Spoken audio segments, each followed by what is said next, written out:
Amado Vudú, Artemio López, Natalia Salvo, Rinconet arrancan el fin de semana sin marearse con las portadas de papel. Sin diarios en AM530. Somos radio. Buscamos la verdad siempre. En Lanús trabajamos por una ciudad más segura. En estos 2 años triplicamos el patrullaje sumando 127 vehículos, 38 motos y 385 agentes. Incorporamos 80 cámaras de videovigilancia y un nuevo anillo digital con 40 lectoras de patente y 10 pórticos en nuestros accesos. Instalamos 430 alarmas vecinales y lanzamos la app Lanús Segura, un acceso más rápido a nuestros servicios de emergencias. Lanús Gobierno, la ciudad que nos merecemos. AM530. AM530. Que la radio es comunicación, es imaginación, es educación. No hay nada que eduque más que una radio, no hay nada más que te haga imaginar cosas que una radio. Cuando uno es chiquito y escucha por primera vez la radio, te imaginás cualquier cosa, es impresionante. Te armás un teatro. AM530, la radio de las madres de Plaza de Mayo. Amado Vudú, Artemio López, Natalia Salvo, Rinconet arrancan el fin de semana sin marearse con las portadas de papel. Sin diarios en AM530. Somos radio. Buscamos la verdad siempre.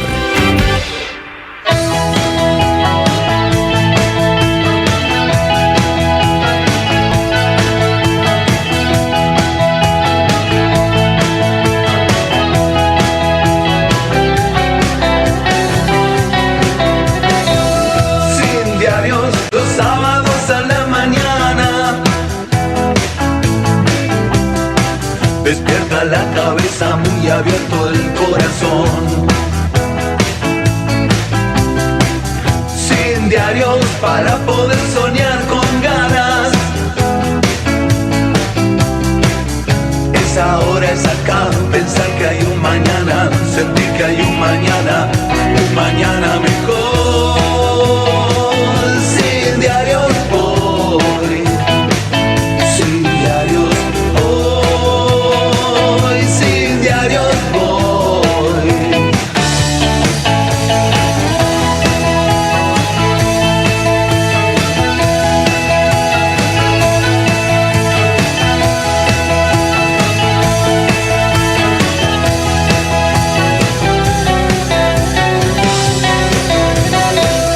Sin diarios los sábados a la mañana.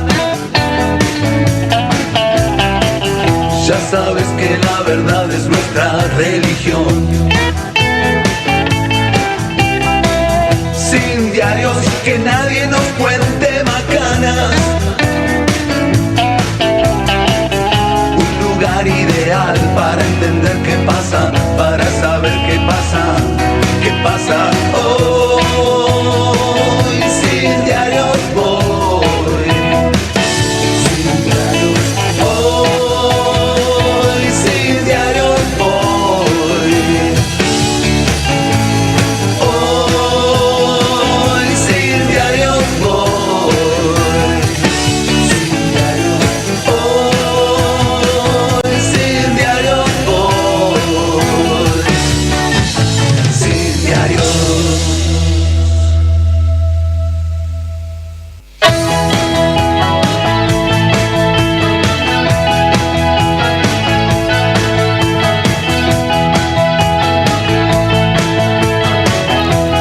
Sábado, un sábado más, en la radio de las madres, en la 530.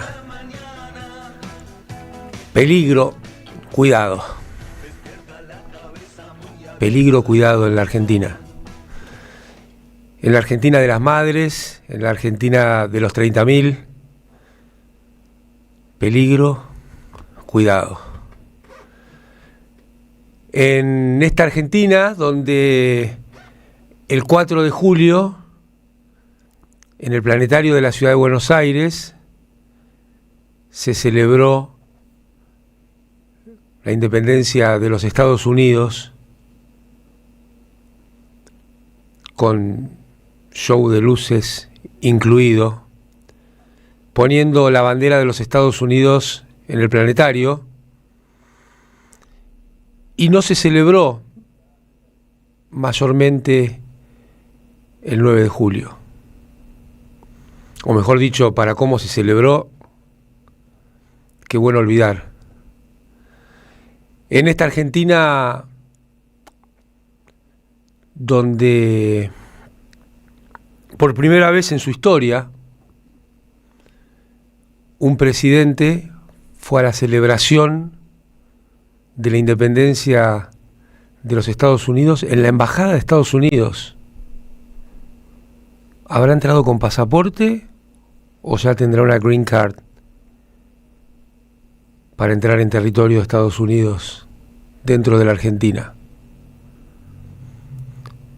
¿Qué pensarán el resto de los países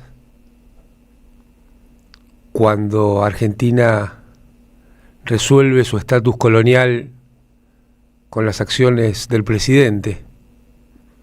Porque no lo vimos yendo a celebrar muchas independencias más a otras embajadas. Ni divertirse ni indignarse. Son dos actitudes que, vinculadas a la política, anulan la política. No nos divertimos con que el presidente haya hecho todas estas celebraciones de Estados Unidos en la Argentina, y tampoco debiéramos indignarnos. Todo esto debiera servirnos para decir: cuidado, peligro. Como las manifestaciones de estos días del presidente respecto a que Argentina produce solamente dulce de leche, viromes y colectivos. De tan pueril, es triste. Creo que no tiene que invitarnos ni a divertirnos con un tipo que, siendo presidente, tiene posiciones tan infantiles. Y pobre la palabra infantil, ¿no? Que tienen la profundidad de una pelopincho, que tienen un desconocimiento total de lo que es nuestro país y su historia, que es un desconocimiento total de lo que es nuestro país y su gente, nuestro país y sus provincias.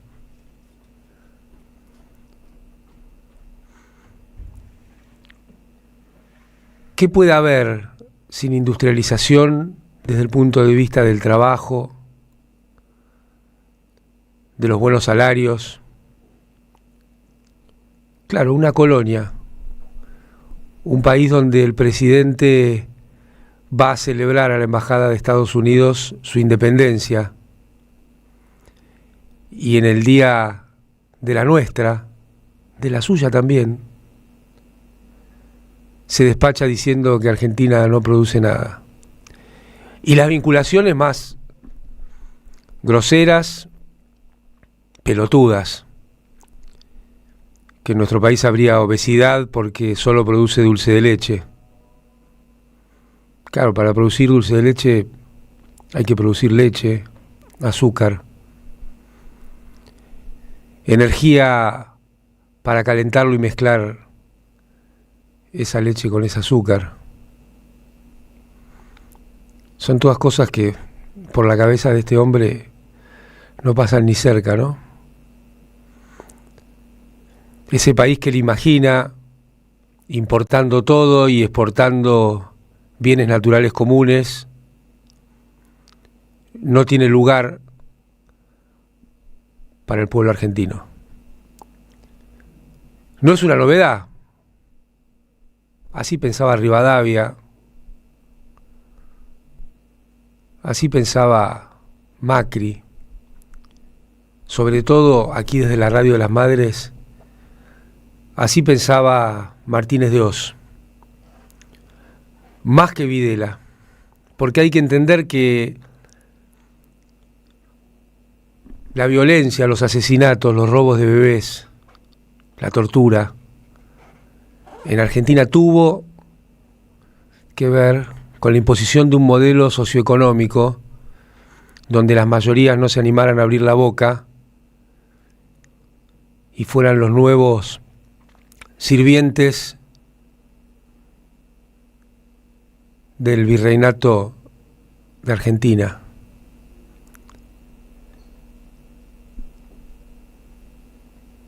Ni divertirse ni indignarse, organizarse. Y aquí me parece que viene la clave de los tiempos que nos toca vivir. No tenemos que ni divertirnos ni indignarnos. Tenemos que organizarnos, tenemos que discutir qué le vamos a proponer al pueblo argentino. No en términos de candidaturas, o no solo en términos de las candidaturas, sino en términos del para qué y también del cómo. Porque el para qué sin el cómo seguramente vuelva a repetir experiencias que nos disocien del pueblo. Que el pueblo sienta que se rompió el contrato electoral. Que diga yo para esto no te voté. Y entonces, no esa expresión nos castigan con el voto, porque la política nunca puede ponerse en víctima. Si no nos abandonan, porque no hubo cuidado. Y el cuidado es una palabra central en la política, como me parece que debe serlo en el reconocimiento del rol de las mujeres en la economía y la sociedad. Las famosas tareas de cuidado que el patriarcado les asignó sin ninguna retribución. Porque hay un cuidado que no debe ser inmovilizante o simplemente de observar, de no actuar. Hay un cuidado activo, ese cuidado que nos enseñan las mujeres. El cuidado de hacerse cargo, el cuidado de comprometerse, el cuidado de actuar sobre la vida, las enfermedades, las dificultades, los miedos, también las alegrías para no pasarse de rosca. Cuidado, peligro. Y el peligro ya se está desplegando, el peligro de que caguen a palos cada miércoles a los jubilados, el peligro de no poder pagar las tarifas de luz, gas, el peligro de no poder opinar, porque te mandan todo un sistema comunicacional que decide quién puede hablar y quién no, que denota lo que se dijo, primero mirando quién lo dijo y sin escuchar siquiera qué dijo. El peligro de que nos quedemos sin industria porque el presidente dice que solo podemos hacer dulce de leche y viromes y colectivos. En la revista Villiquen ya era una tontería decir semejantes cosas, que además son de una agenda como mucho de los 60, ¿no? En el país con 5 premios Nobel, 3 de ciencias, decir que Argentina no hace nada o no puede hacer nada. Curioso, porque el presidente quiere desmantelar y vender un desarrollo de máxima tecnología, de tecnología nuclear, que es el reactor modular CAREM, pensado, diseñado y empezado a construir por argentinas y argentinos, con tecnología argentina. Si él lo quiere vender o regalar, es porque se pudo hacer. Y se pudo hacer también porque Argentina tiene un desarrollo nuclear de décadas.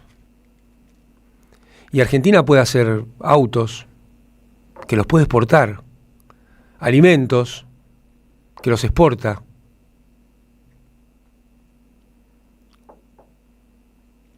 Argentina hace un dulce de leche alucinante, que se lo recomendaría en cantidades adecuadas a cualquier ciudadana y ciudadano del mundo para que diga, este es el mejor postre del mundo.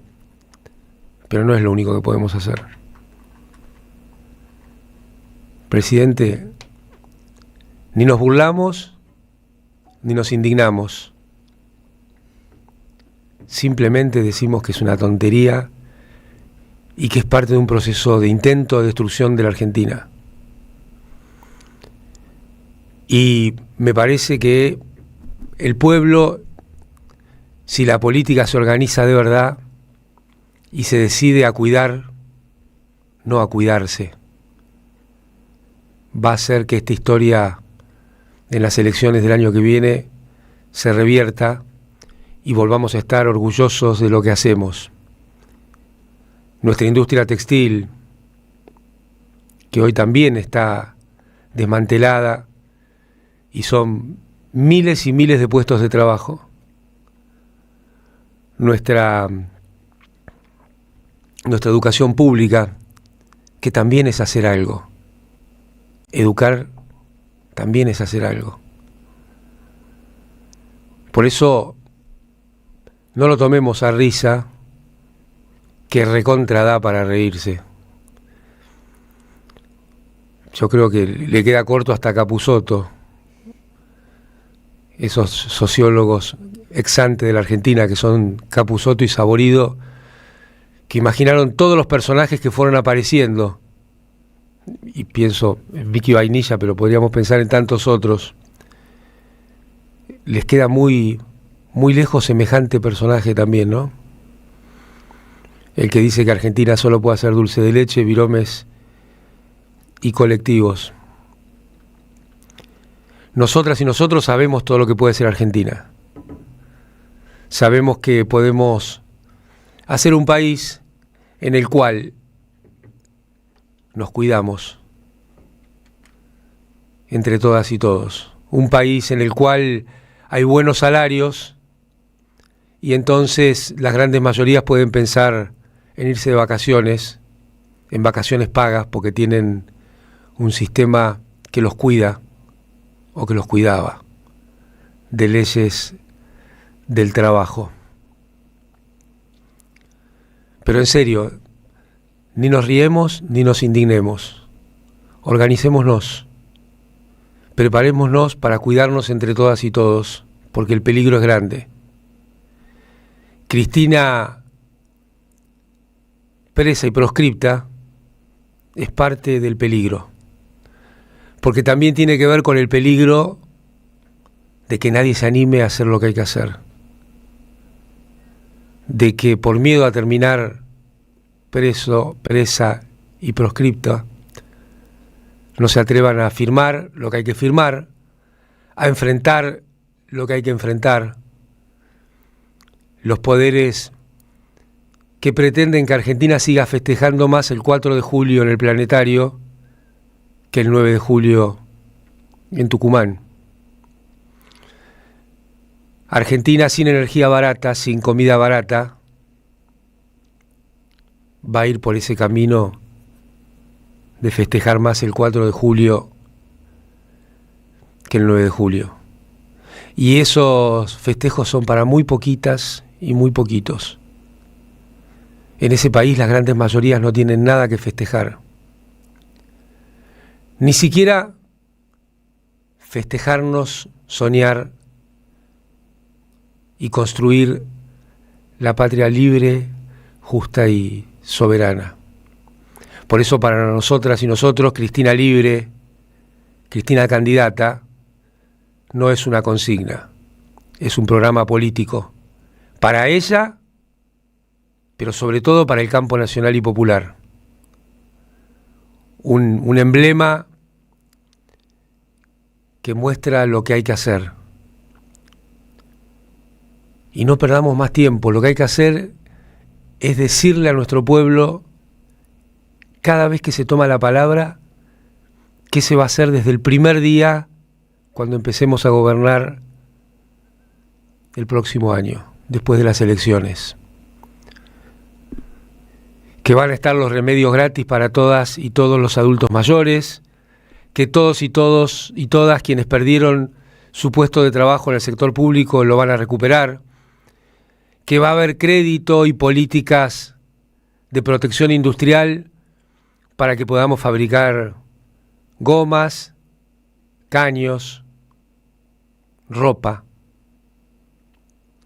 sin importar mucho quién es el dueño de esas empresas, porque va a haber un gobierno que va a proteger las industrias, pero que les va a marcar la cancha fuerte para que el crecimiento que deviene de esa protección mejore la distribución del ingreso y no sean 3 o 4 vivos los que se llevan el esfuerzo de todas y todos los argentinos.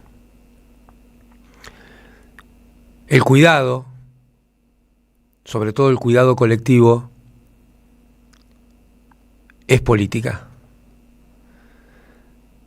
Por eso hoy quería compartir acá en la Radio de las Madres con todas ustedes una canción de Manu Chao que se llama Peligro, Cuidado.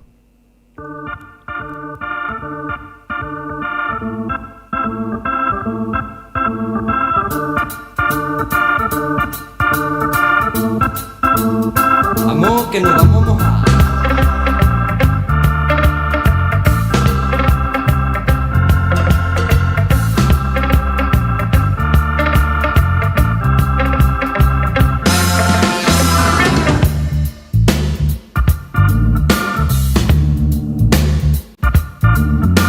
Cuidado en el barrio, cuidado en la acera, cuidado donde sea que te andan buscando.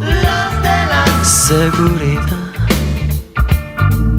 cuidado en el campo, cuidado en la frontera, cuidado donde sea que van complotando.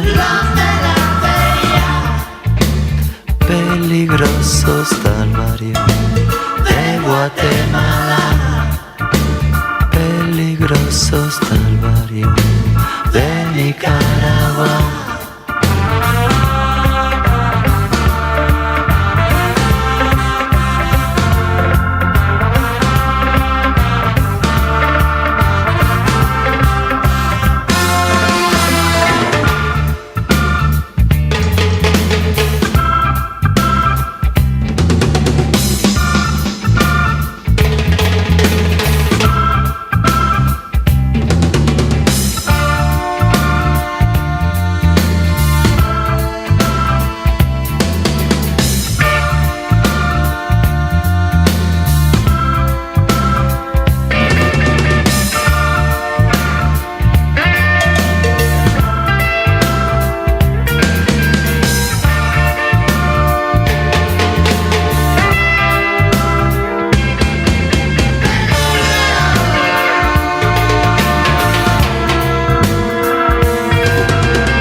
¿Quién necesita papeles cuando hay voces en el aire?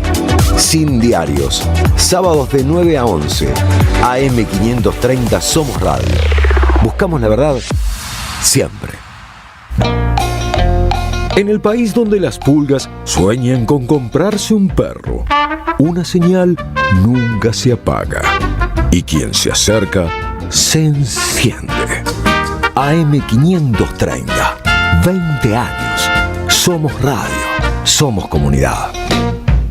El destino de tus vacaciones está en Turismo Cabal. Viví los momentos que querés, con viajes armados a tu medida, con las mejores ofertas y los paquetes que buscas, con más de 35 años de experiencia. Entra en www.turismocabal.com.ar y encontrá las vacaciones que necesitas. Turismo Cabal. Seguridad en viajes. Destinada a la cartera de consumo. Más información en www.turismocabal.tour.ar. En la Defensoría del Pueblo podés hacer tu reclamo todos los días, las 24 horas. Comunicate al 0800-222-5262 o encontranos en redes. Somos Defensoría PBA, Defensoría del Pueblo de la Provincia de Buenos Aires. Diálogo Internacional. Atilio Borón y un gran equipo analizan la cuestión latinoamericana en primera persona. Diálogo Internacional. Los sábados a las 18 en AM 530. Somos Radio. ¿Querés arrancar la mañana bien informado? ¡Rompela! Infosiberia, las noticias en tu celular. Manda un mensaje de WhatsApp al 1128679078 y recibilo gratis todas las mañanas. Infosiberia, las noticias en tu celular. No seas como los demás. Manda un mensaje de WhatsApp y recibilo gratis todas las mañanas. Endulcina. Endulcina es un edulcorante de mesa en sobres apto para cocinar, libre de gluten, sin TAC. Su presentación en cajas de 400 sobres hace que tenga un precio ideal para la gastronomía y para el uso hogareño. www.endulcina.com.ar. Endulcina. ¿Qué tienen en común ella que vive en Carlos Tejedor y él que vive en Tapalqué? Que hoy pueden estudiar una carrera universitaria sin irse de su ciudad. Con Puentes, la universidad llega donde estás.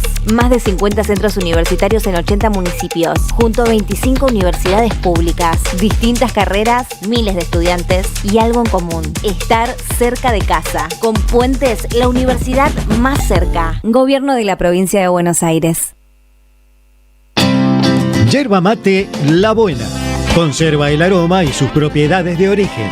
Libre de gluten, buena calidad y buen precio. Toma mate y seguí escuchando la 530 con Yerba mate La Buena. Tu compañía de vida y buenos momentos. Entre tanto papel, un poco de aire. Sin diarios. Sábados de 9 a 11 en AM 530. Somos Radio. Buscamos la verdad siempre.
Bueno, aquí estamos en un día muy especial porque hoy juega nuestra selección. Señor. Nuestra selección juega contra Suiza. Justo el presidente habló de Suiza, de los quesos, de la obesidad vinculada a los quesos. Todo aquí es un queso. La verdad que el presidente es un queso. Cuesta no burlarse. Cuesta no burlarse, pero ni nos burlemos. No, pero es una línea política lo tuyo. Yo creo que sí, que no hay que ni burlarse porque... si burlamos caemos en la posibilidad de banalizarlo. Totalmente. ¿No? Y de no centrarnos en el daño que hace con sus ideas político-económicas que realmente bueno, están desintegrando la Argentina que conocemos, que seguramente podremos reconstruir, como se hizo después de la dictadura genocida, pero sabemos que eso cuesta y mucho, ¿no? Los números que tenía Argentina de pobreza o de ingresos antes de la dictadura genocida nunca más se han podido volver a recuperar, inclusive después de los 12 años y medio, ¿no? Porque claro, son 12 años y medio contra más de 40, más de 50 años. Sí, no solamente la dictadura, lo tuvimos a Menem, a la Rúa. Los interregnos. Tal cual, tal cual. Sí, lo triste es que en medio del interregno fuimos nosotros, ¿no? Exactamente, te iba a decir eso. Pero bueno, estamos con Nuria. Hola, ¿cómo andamos? ¿Cómo le va? ¿Cómo estás, Nuria? Bien, los venía Amiga. escuchando. Ay, Atentamente. Atento y vigilante. Claro. ¿no? Vigilantes son los que me voy a comer ahora. sí, sí. Justo estaba pensando ayer, tuve una conversación acalorada con amigas, ¿viste? Porque hay mucha desesperación también, ¿no? Ay, yo también tuve Algún día hay discusiones que hablar. acaloradas ayer, le contaba a Amado. Y es entendible, es un momento difícil también, ¿no? Para el campo popular, decir, Sí, bueno, sí, ¿cuál sí. es la alternativa? Necesitamos Claro. esperanza, eso, necesitamos algo donde estamos pasándola muy mal. También la desesperación que genera a veces ver estas noteros, viste que tampoco es estadístico el dato, pero sí que se ve que la gente dice estoy mal, no llego a fin de mes, y en algunos programas los que entrevistan y terminan diciendo, pero bueno, votaría de vuelta a Milei quizás, ¿no? Entonces eso genera una fuerte desesperación también de decir, bueno, tenemos que ya estar empezando a construir una alternativa real y posible, que muchas veces se confunde, ¿no? Esto no es lo mismo el programa que lo electoral, ¿no? Claro. Y esa dificultad cuando se te vienen las elecciones, bueno, es un clima. Supongo que muchos de los que nos están escuchando les debe pasar este tipo de discusiones. Y hablábamos justamente de que la generación mía vivió los 90 en la secundaria. La crisis del 2001 y 2002 fue la oportunidad de poder entrar a politizarse, a entender, no sé, desde las asambleas, pero también a las orgánicas, de las organizaciones. Y fue una esperanza, y obviamente después el gobierno de Néstor y Cristina, y sobre todo para mí los últimos de Cristina, que empezó a tomar cuestiones de banderas populares, ¿no? Como por ejemplo la ley de medios, para decir algo que no es siempre lo mismo, o la reestatización de las FJP que llevaste adelante vos, Amado, y generó una esperanza donde de algún modo pensamos que eso era lo normal, digamos, que eso iba a estar siempre, esta sensación ¿Te de que el acordás que se Estado te decía iba a cuidar? irreversible? Sí, 2013. Era una sensación de época de decir, listo, esto es la Argentina y esto va a ser. Y bueno, al correr de los tiempos uno dice, bueno, quizás no me di cuenta que estaba viviendo la excepción, ¿no? Quizás los más viejos en ese momento, que vivieron la previa a los 70, tenían una mirada histórica, ¿no? Y esto que traes, que siempre el cuidado tiene que estar, ¿no? Porque no es que, bueno, hicimos 3 o 4 medidas políticas importantes, trascendentes, y ya está. No, porque siempre vas remando contra la corriente de los poderes económicos, del intento ese de quedarse con todo, y que las mayorías no puedan ni siquiera tener lo básico. Requiere un cuidado permanente. No es que se agota en algunas medidas. No, y una mirada también, digo, el poder económico lo tiene claro eso, ¿no? Pienso en una mamá. No deja, claro. Porque tanto que les gustan las metáforas a la derecha, una mamá no es que cura al hijo y al día siguiente, bueno, ya está, sino que todos los días continúa esa tarea. Hay un concepto que es distancia de rescate. ¿Vieron? No. La maternidad sucede, Nati, esto de cuál es la distancia que tenés que tener de un pibe. Ah. Sí. O sea, lo dejás autónomo, pero ¿cuál es esa distancia donde vos sabés que ante cualquier cosa lo rescatás? Y va creciendo, cuando el pibe va creciendo, obviamente esa distancia se alarga. Pero siempre estás midiendo, bueno, me hace acordar este concepto. O sea, siempre hay que tener una distancia de rescate de los proyectos nacionales y populares para saber es buenísima. Nunca perder de vista que el enemigo es muy poderoso y que siempre está al acecho, ¿no? Así en este es. contexto. Pero bueno, no sé, Y que nosotros jugamos Genial, no, me encanta. Jugamos con la cancha inclinada, eso es otra de las cosas que hay que Total. advertir, porque la verdad que desde el campo nacional y popular, o incluso la gente, vamos a disputar términos que usa mucho la derecha, que de repente no está politizada, o no tiene, o no percibe desde este nicho, y cuando digo nicho es cuando vos percibís toda esa realidad desde una perspectiva política, también supone que estamos en una igualdad de condiciones y no lo vamos a estar nunca con el poder real. Entonces, si vos querés ser disruptivo, romper el sentido común, vas a estar siempre con la cancha inclinada. Con lo cual, uno creo que dice, ¿cuáles son las disputas que estamos dispuestos a dar? Vamos a partir desde una relación asimétrica. Incluso pasó el 9 de julio y sigue estando vigente la pelea por la identidad de este país. Total. Por la identidad, por un programa, un modelo económico, si queremos ser una economía al servicio colonial, al servicio de otro país, primarizada, sin industria, o queremos un país industrializado, una disputa que Argentina, la verdad que le está más de un centenio le está costando. Y creo que hay otra cosa también. A mí me parece que es fundamental, no sé si repasar la historia en estos términos tan, parece, aburridos, pero realmente nos hacen empezar siempre de cero. Hay ejemplos históricos de lo que estamos viviendo. No sé, la primera deuda que se contrajo en 1826, la terminamos de pagar 100 y pico de años después. En 1956 ingresamos al Fondo Monetario Internacional. Sí, y esa primera deuda, que estaba Rivadavia, la Baring. Sí, claro, la Baring Brothers. Que fue como ahora, ¿no? La plata no entró, se usó para otras cosas. En general se usó mucho para pagar comisiones, ¿no? Que eran descontadas antes y se contabilizaban. Pero el 9 de julio de 1947, Perón declaró en Tucumán la independencia económica argentina. Dijo, bueno, ya hubo una independencia política, ahora está la independencia económica. ¿Por qué? Y porque terminamos de pagar la deuda. O sea, Perón tenía claro el peso de la deuda sobre la vida de las personas, porque no es solo una cuestión económico-financiera, sino que sobre todo la deuda es un problema político. Y cada vez queda más claro el daño que hizo Macri, porque está bien, hoy vemos lo de Milei, ¿no? Hoy vemos lo de Milei. Pero Néstor y Cristina desendeudaron a la Argentina. Nos sacamos encima al fondo, una quita del 66% con los acreedores privados, reconocido por los propios enemigos, cosa que a mí me importa muy poco, pero ya que estamos, decían Argentina recibimos un país desendeudado. Bueno, ok. Macri, yo creo que el cambio de fondo es Macri, no Milei. Todo lo perverso, malo vemos porque lo exterioriza a Milei, en realidad es Macri.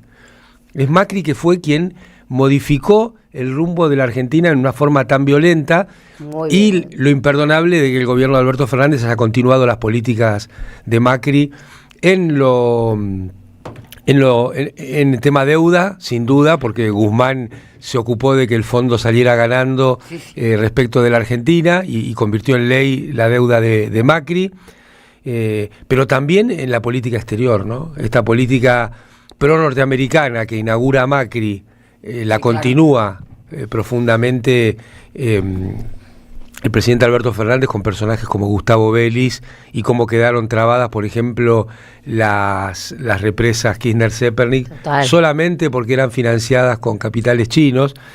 Y en política judicial hay que decirlo también, Natalia. Lamentablemente Alberto Fernández fue un continuador de la política judicial de Mauricio Macri. Por supuesto. Sí, pensaba también, vieron que fue un escándalo que esta semana citaron a un testigo que era un homónimo en la causa Cuaderno. Sí. En realidad eso es otro, efectivamente es la noción de síntoma. Es otro síntoma más de ese escándalo, de esa causa mamarracho, que es la causa Cuadernos, que se inicia con una maniobra de forum shopping, es decir, elijo el juez o el fiscal que se me canta, que se inicia sin pruebas, sin prueba documental, sin cuadernos, que se incumple la misma ley del arrepentido por no hay registro videofílmico de esas declaraciones. ¿Sabes qué? Creo que en ningún caso que se usaron colaboradores o arrepentidos o el nombre que tenga, están los registros que exige la ley. En ninguno, No. Es que fue una ley, hablamos de la causa Cuadernos porque es el escándalo mayúsculo. Claro, pero además Pero eso sucedió en todas las causas. Bueno, y además hay que ver cuándo se sancionó, Amado, esa ley. Esa ley se sancionó en octubre del año 2016. Y se sanciona justamente como antecedente normativo a los fines de concretar esa persecución política. Y bueno, de eso arranco y de eso quería hablar, ¿no? Del tema de la causa Cuaderno. Porque tenés la doctrina Irurzun también, que es claro, el poder residual. Es que me parece que a eso apuntaba. Recién cuando hablábamos con Carlos qué título ponerle a la columna, y ahora voy a explicar por qué. Primero la necesidad antes que el derecho, justamente. ¿Y por qué? Bueno, si nosotros ponemos énfasis en el derecho y no en la necesidad, caemos en el riesgo del academicismo y de, vaciar de contenido político a la misma necesidad. Porque entonces si el derecho no lo consagró, o si hay una interpretación doctrinaria, jurisprudencial, que está en contra del derecho, la huelga, por ejemplo, el derecho de protesta, el que quieras tomar, entonces, ¿qué? No existe. Y esto, o no existe, no le ponemos énfasis. Por eso digo, el academicismo o la extinción de la necesidad por derecha o izquierda. Si nosotros ponemos el ojo, como lo puso Eva, en la necesidad, entonces vamos a tener la preeminencia de la política por sobre la estructura normativa. Uh-huh. Todos los derechos, regularmente o casi en general, casi siempre fueron un delito, con anterioridad a ser sancionados o consagrados.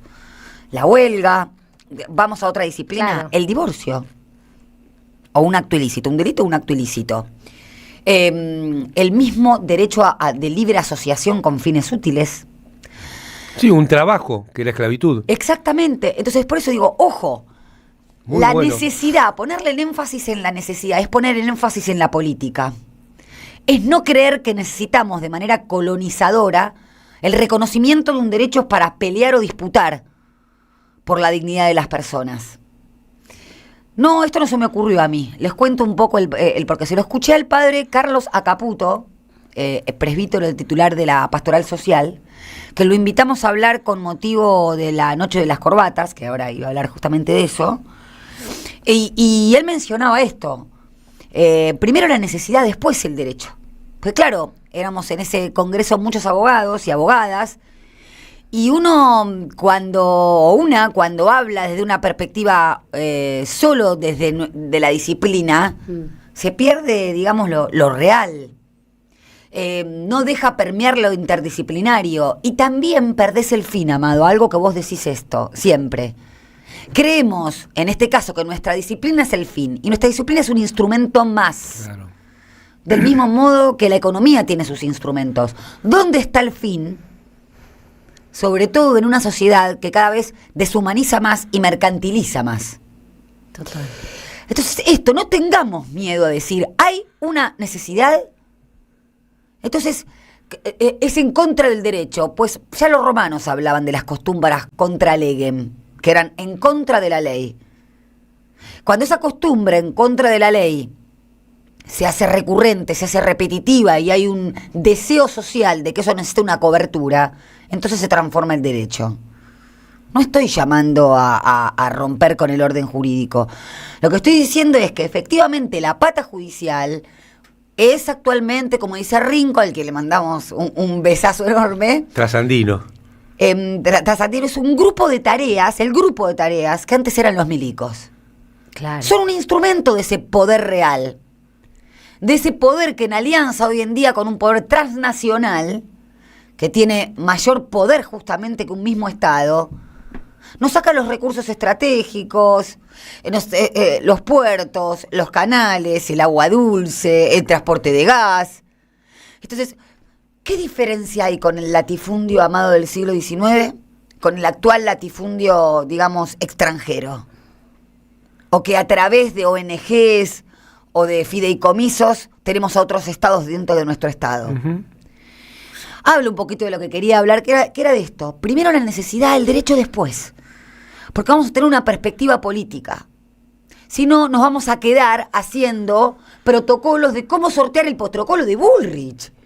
Claro. Y empezamos a jugar el emblaje del enemigo. A mí eso me come la cabeza realmente. ¿Cómo nos han domesticado? Cristina diría, qué vocación de colonia, hermano. No queremos más vocación de colonia.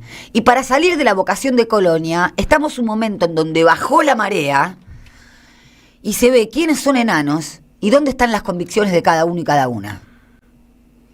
Porque miedo, temor, desazón, tenemos todos y todas.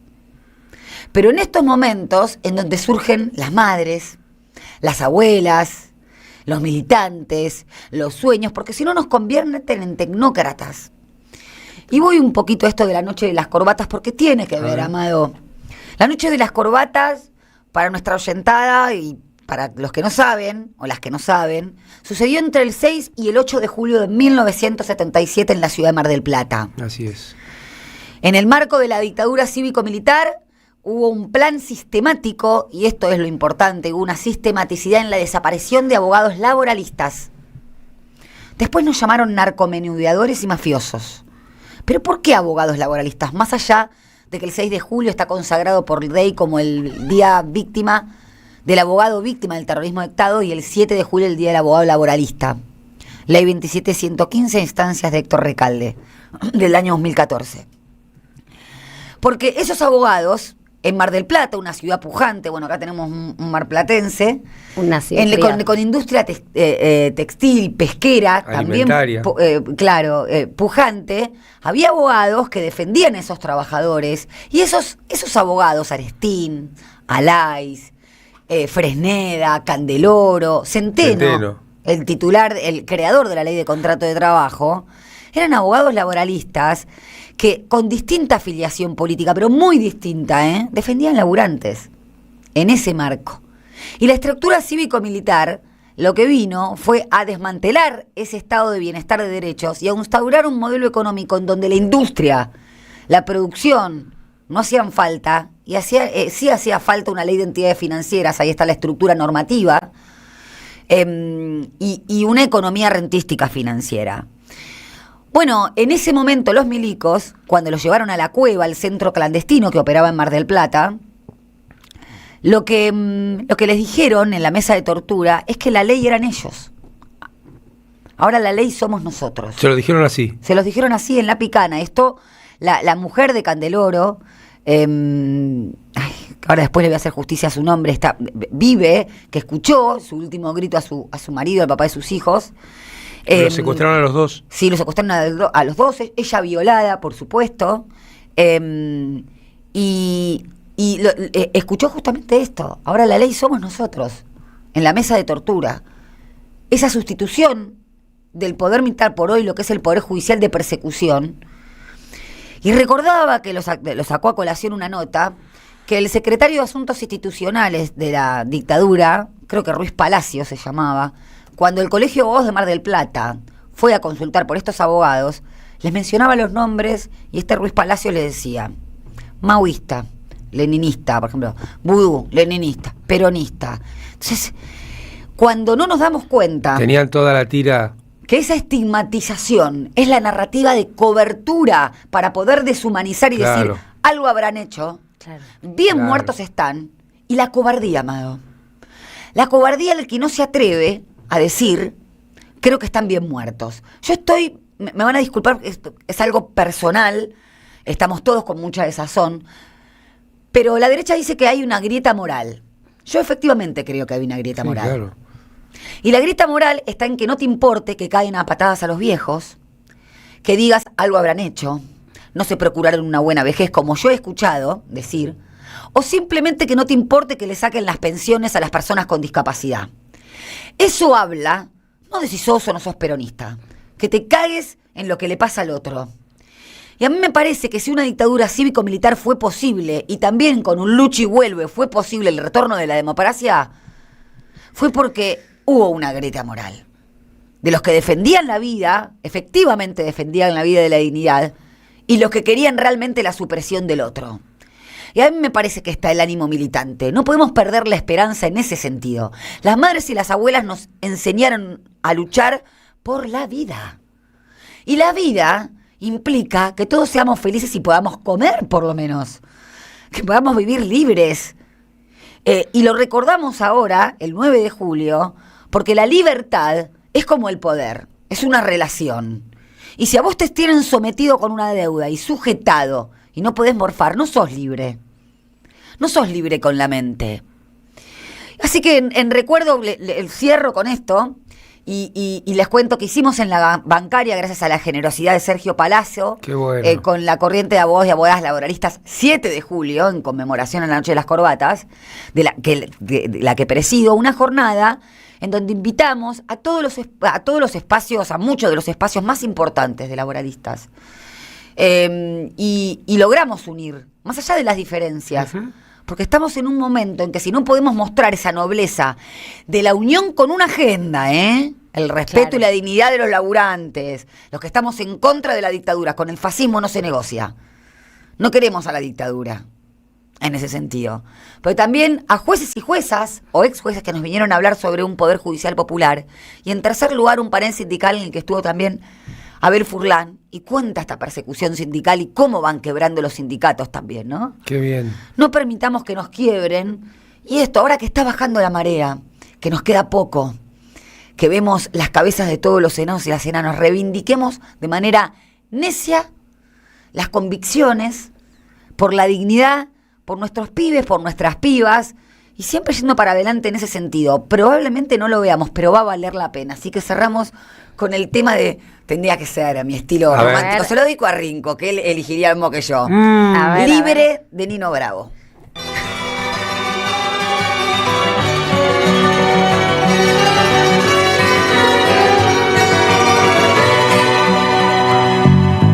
Tiene casi 20 años y ya está cansado de soñar,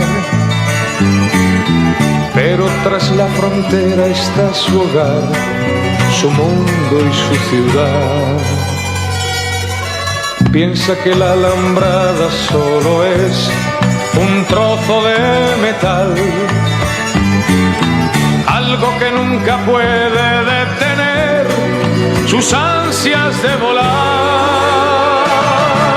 Libre como el sol cuando amanece, yo soy libre como el mar.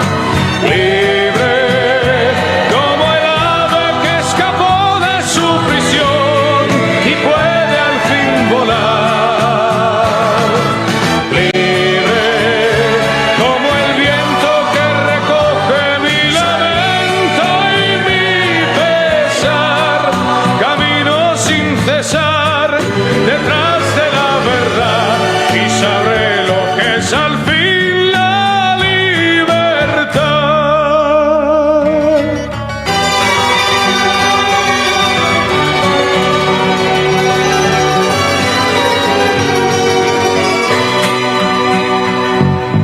Con su amor por bandera se marchó cantando una canción. Marchaba tan feliz que no escuchó la voz que le llamó. Y tendido en el suelo se quedó, sonriendo y sin hablar. Sobre su pecho flores carmesí brotaban sin cesar. Libre como el sol cuando amanece, yo soy libre como el mar. Libre como el ave que escapó de su prisión y puede al fin volar. Libre como el viento que recoge mi lamento y mi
Sin diarios.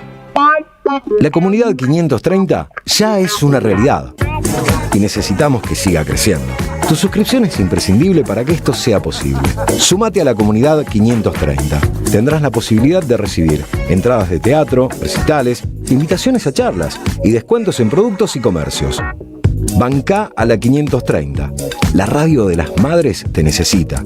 Si tenés dudas, escribinos 11 64 19 16 50 o envíanos un correo info@am530somosradio.com. Tronador, agua mineral, botellones y dispensers para el hogar y la oficina. Hacé tu pedido al 4201-2627 o mandanos un mail a info@aguatronador.com.ar. Tronador, agua de mesa envasada. 12 de octubre 632 en Avellaneda. El sabor que te acompaña es Café Bantú. El aroma en la mañana de Café Bantú. Bantú. Tienes un mensaje nuevo. Camilo García, cada sábado a partir de las 11, te cuenta qué pasó en la semana como solo él sabe hacerlo. Minutos contados. El repaso veloz de una semana feroz. Minutos contados. Sábados a las 11 en el aire de AM530. Construimos comunidad. Manual práctico de oratoria de Rafael Larrastía Mendoza. En una época donde se dificulta la comunicación, SICUS presenta un manual de oratoria desde la óptica de la psicología social. Una herramienta útil para lograr el diálogo con alumnos, colegas o clientes y para mejorar el discurso de quienes ocupan lugares de conducción. Conseguilos en librerías en @Rafael Larrastía Mendoza. Te esperamos en nuestra librería Café de Alsina 685. SICUS, libros para una cultura de la integración. ¿Tu negocio necesita más clientes? Entonces necesitas estar donde la gente escucha, mira y participa. Hoy la radio ya no es solamente radio. En AM530 tu marca entra a una comunidad real. Aire, streaming, redes sociales y menciones en vivo. No importa si tenés un comercio, una pyme o un emprendimiento. Armamos campañas accesibles, creativas y pensadas para que inviertas mejor y vendas más. Porque cuando una marca conecta con una comunidad, se vuelve parte de la conversación.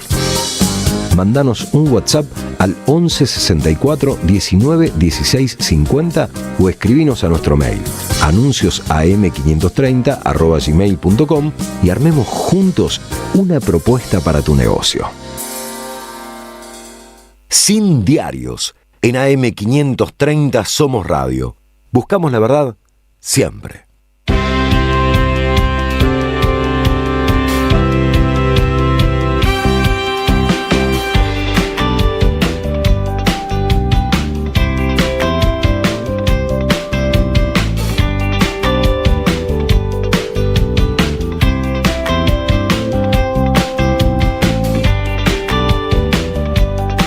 Bueno, seguimos en la radio de las madres, la 530, y estamos esperando a Artemio, a ver qué pasa desde su Zoom, y estamos acá con Nuria, con Nati, y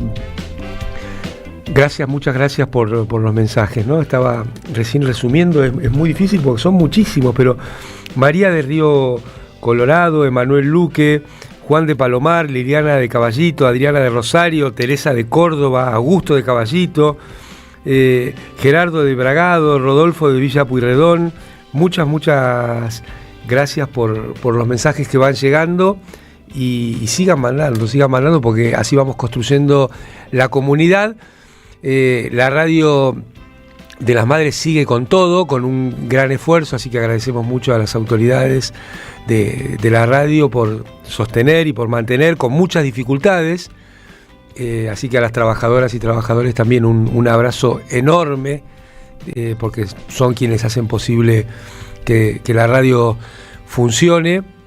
Y les cuento que el próximo martes, desde las 10 de la noche a las 12 de la noche, vuelve Voodoo Lounge, el programa vinculado a la música de rock Así que nos vamos a estar encontrando en la 530, en la Radio de las Madres, los martes. ¿A qué hora? De 10 de la noche a 12 de la noche, de 22 a 24.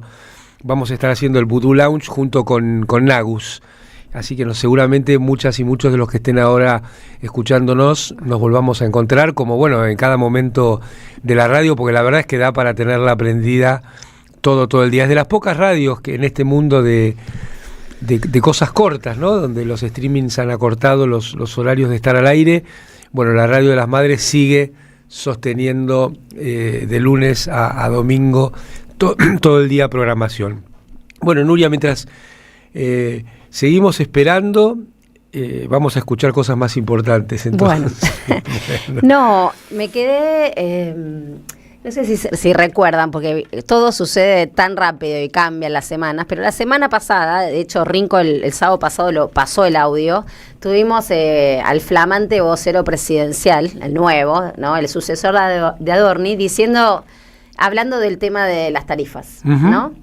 ¿Se acuerdan? Que fue un traspié por tobogán cayó. Póngase un abrigo. Exactamente. Él, en realidad, la frase anterior dice...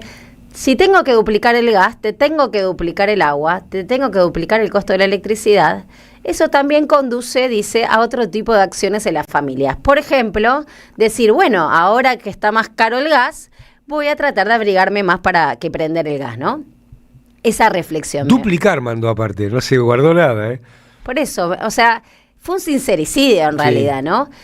Un inexperto, digamos, diciendo con mucha claridad lo que se piensa y lo que ellos dicen de verdad. Porque la siguen canchereando en un punto. Por supuesto, porque además yo lo que decía ahí es que en realidad el discurso, lo hablamos la semana pasada, de Adrián Rabier, fue iniciando diciendo, bueno, se tiene que llevar este mercado, las tarifas de los servicios públicos a un mercado libre, como diciendo que la gente pague lo que tenga que pagar, desconociendo que es un mercado regulado. Claro, es un monopolio regulado. Entonces, si uno... quiero tirar del hilo, ¿no? De lo que dijo este personaje. Sí. Primero, obviamente, aclarar esto de que las tarifas son libres, esto de que son libres en realidad no hay un precio de mercado. No hay precio de mercado. Pero además, hay algo que está diciendo, que es lo que sucede, es que efectivamente las tarifas de los servicios públicos, desde que está Milei, suben todos los meses, entre un 2, un 3, un 4%, tanto de electricidad y gas. Y esta suba tiene diversos componentes. Entonces me parece acá que hay que despejar. Por un lado, siempre suben tanto tarifas de distribución como de transporte, lo cual nos está indicando una transferencia de todos los meses de subas por encima de la inflación a las empresas transportistas y distribuidoras de gas y de energía eléctrica. Bien. Mal, por lo cual, ahí despejamos. Y después, o sea, lo que no pasa con los salarios, sí pasa con las tarifas.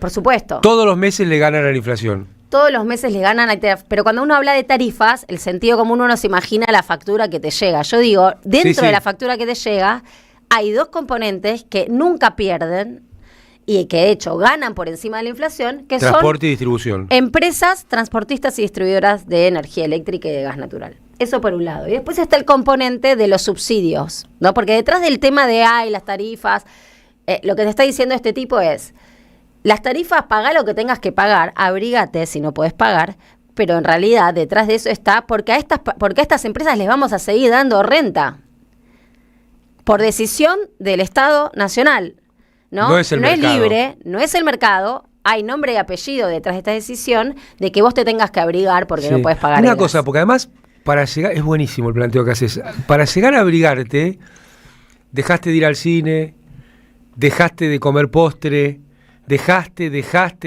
y al final abrigate. Y al final abrigate. Que incluso a veces te termina pasando que te querés abrigar y no hay gas. O no hay el suficiente gas. Y vos decís, uy, qué desastre. Bueno, un desastre en un país donde podría abastecerse de su propio gas. Sí, que sacan pecho diciendo que le exportamos gas al mundo. Claro, y detrás de la discusión aparecen los subsidios, todos está el derroche de las tarifas, que es el sentido común que siempre discutimos, ¿no? Pero no tiene un cargo fijo muy grande. Bueno, exactamente. En el caso del gas, lo que hicieron, y pasó muy bajo el radar, el gobierno lo que hizo fue un gran aumento, pero un saque, como uno lo diría bien y pronto, hicieron un saque fuerte, un tarifazo muy fuerte, alrededor de mayo, entre marzo y mayo, depende si es energía eléctrica o gas, de 2024, o sea, apenas iniciaron el gobierno y a partir de ahí empezaron a aumentar 2, 3 las facturas finales. Dentro de ese saque, en el caso del gas, lo que hicieron fue que las tarifas de distribución de gas, es decir, lo que se le va a transferir, lo que nosotros les pagamos a las distribuidoras de gas, antes se componían de un cargo fijo y un cargo variable. Sí. El cargo variable depende de cuánto consumís. Entonces ahí hay una lógica de que ahí uno sería puede ahorrar. Decir, uso menos gas para que me salga menos. Lo que hizo el gobierno, porque las empresas se quejaban de que no tenían previsibilidad, se quejaban de que en realidad tenían ingresos altos en invierno, ingresos bajos, y que necesitaban un cash flow estable. Qué loco, ¿no? Porque ese es el negocio. Bueno, que necesitaban un cash flow o lo que entre ellos, lo digo irónicamente, ¿no? Es decir, un flujo de caja constante, algo estable, no estacionalizado. El gobierno lo que hizo fue agarrar y puso toda la tarifa de distribución en el cargo fijo de gas. Entonces, o sea que aumentó la proporción de cargo fijo. Aumentó. Por otro lado, eran tarifas bimestrales y se empezaron a pagar mensuales. Entonces hay un doble sin te tocar pega por nada. todos lados. Te pasan un cargo fijo, es decir, todos lo pagamos. Incluso gente, por ejemplo, en mi casa solo tengo la cocina gas, el resto tiene que ser electricidad porque no tengo estufas ni nada. Por lo cual uno dice, bueno, no tendría que pagar tanto. Bueno, pago porque hay un cargo fijo que no depende de cuánto consumo. Claro. Y además te duplicaron, o sea, eso fue un salto muy enorme y como es muy difícil entender la estructura tarifaria, realmente es difícil y todos los meses cambian cosas, casi nadie se dio cuenta de esto. Pero es perverso, ¿no? Porque... o sea, la explicación es clarísima, lo que trae Nuria. El cargo fijo es cada vez más grande. Entonces, el cargo fijo no importa cuánto consumas. No importa. Vos pagás ese monto X pesos. Y después sí. Ahora, a vos te dicen, no, como esto es valioso, tenés que usar menos para pagar menos, ¿no? Y entonces, una mentira, porque no hay efecto sustitución. Si vos usás menos, para el cargo fijo lo pagás igual. Y además, le aumenta la renta al que transporta o al que... Bueno, el transportista tiene cargo variable y todavía el precio del gas sí depende de cuánto consumís. Pero el cargo de las distribuidoras se pasó a un cargo fijo. Por eso todos sienten, ¿cómo puede ser si yo no uso consumo menos en verano, por ejemplo? Sí. No consumo y mirá lo que me viene. Pero detrás de esto hay otras cuestiones que son más estructurales de la economía argentina, que me parece importante, que es que lo que está pasando es un aumento de los costos de abastecimiento de energía en la Argentina que vienen derivados de decisiones de política tarifaria, de política energética, diría, del gobierno nacional. Entonces, no es solo que te tenés que abrigar más porque le queremos seguir dando renta a las transportistas y a las distribuidoras, sino que te tenés que abrigar más porque yo no me responsabilicé de hacer las obras de infraestructura que tenía que hacer, para que podamos usar el gas de vaca muerta para el abastecimiento local, porque frené todo lo que venía y ahora no lo puedo reactivar, porque no estaba de acuerdo, porque tenían que ser los privados, porque lo tenía que transferir a otras empresas que no sean los chinos, ¿no? Bueno, depende de la obra que uno analice, pero por ejemplo la reversión del gasoducto norte no se hizo y se frenó, el segundo tramo del gasoducto de Néstor Kirchner, bueno, esto es cosas que hemos hablado. Obra pública, frene. Entonces, como frene la obra pública, aumento de los costos. Segunda cuestión, sesgos antiestatales, que además tienen un criterio que supuestamente el Estado es el que encarece los costos y en realidad acá pasa al revés. Por ejemplo, para la importación de buques de GNL en el momento del invierno, que es lo que te encarece porque tenés que seguir importando, el Estado definió, en realidad el gobierno de Milei dijo que Enarsa no se ocupe más de la comercialización de la importación de buques. Ahora lo van a hacer privados porque eso nos va a mejorar, supuestamente, las condiciones de mercado, tal. ¿Qué pasó? Los privados, es como meter un intermediario más. ¿Qué quisieron hacer? Un canon altísimo, que era antieconómico, o sea, iba a elevar un montón el precio de la importación, por lo cual hasta Caputo tuvo que frenar esa cuestión, que eran empresas de Naturgy y Transfigura que se iban a ocupar de esa comercialización de los buques. Lo frenaron porque se les iba a disparar el costo y por ende la inflación. ¿Y qué pasó finalmente? Lo hicieron, tuvieron que salir a importar buques en el pleno conflicto de la guerra de Medio Oriente, con los precios súper elevados. Entonces ahí te encontrás obras que no se hacen, que no te permiten abastecerte del gas local, por lo cual tenés que seguir importando. Cuando vos te ocupás de cómo importar, por un sesgo ideológico terminás generando una cuestión de que importás mucho más caro de lo que podrías haber importado si lo planificabas previamente. Claro. Y finalmente, bueno, obviamente el contexto, estas medidas lo que te generan es alta vulnerabilidad a los contextos internacionales o a la variación del tipo de cambio también. Si vos no te abasteces de gas local, finalmente sos muy vulnerable a lo que suceda en el mundo con, por ejemplo, el GNL y los buques de GNL, ¿no? El precio. Sí. Finalmente, hay una gran reforma eléctrica que hizo el gobierno, ahora del mercado eléctrico, que es compleja de comentar, de entender, porque dividieron los tipos de mercado, ¿no? Pero básicamente lo que hay que decir es que los costos elevados de importar GNL a precios muy altos a nivel internacional se lo están trasladando a las industrias. O sea, los que están pagando el costo alto de abastecimiento son las industrias que no tienen subsidios.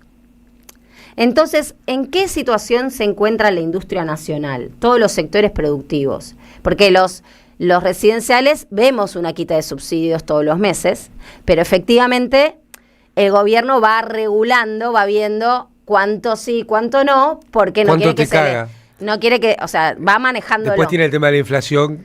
Exacto. Ahora, con las industrias les están haciendo, podríamos decir, una cuestión de sándwich. Porque por un lado les abren importaciones y les dicen, nuevamente, es muy siniestro, porque es lo mismo decir, abrigate. Si no puedes pagar, abrigate. Esto a las industrias les están diciendo, si no puedes competir con China, cerrá. Pero a la vez, yo te aumento los costos y vos estás pagando el gas, la electricidad, a precios muy por encima, no son precios competitivos, y además muy caros porque le estás trasladando toda la consecuencia de aumento de costos, que por tu propia política vos no garantizaste tener costos más bajos, se lo estás trasladando a las industrias. Sí.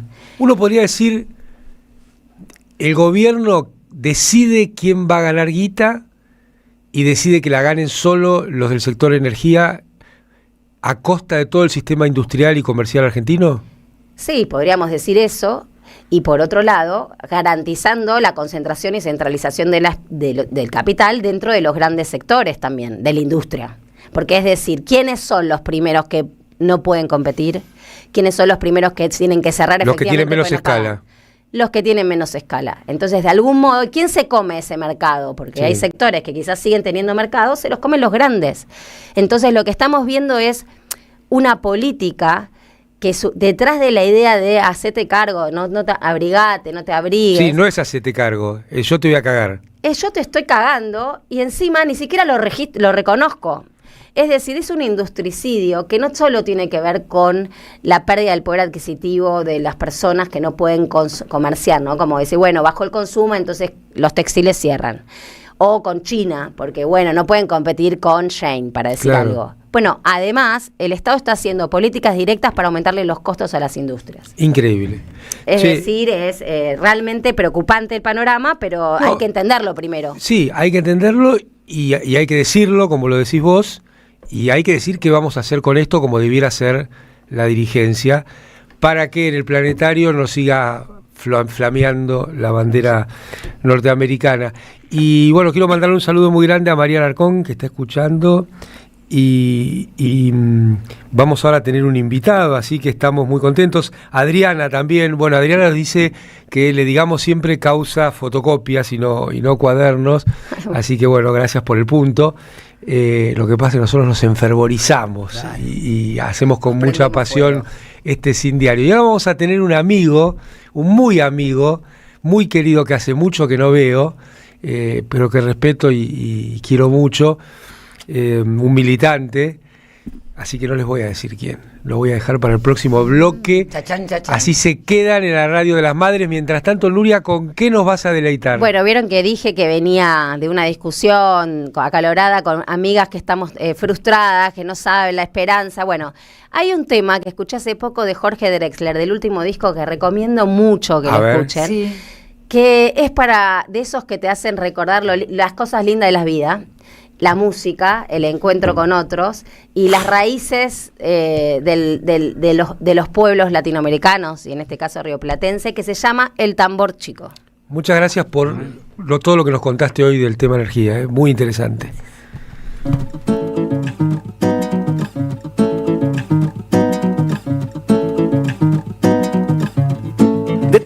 contratiempos que uno encuentra en la vida. A ver si me explico. Yo prefiero en el candombe el contratiempo del tambor chico. Allá va el chico dando guerra, taraca, taraca, taraca, media corchea después de la tierra, taraca, taraca, taraca, con su cadencia tocadora, taraca, taraca, taraca, que te hace estar acá y ahora, taraca, taraca, taraca, estar acá y estar ahora. Pasa un tiempo pero uno termina el fin por darse cuenta que el tambor chico está al derecho y es el mundo él que está dado vuelta.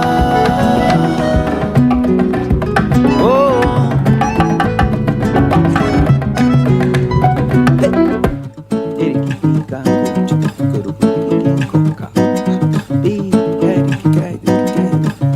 Es mi credo favorito cuando el candombe se prende y callejea.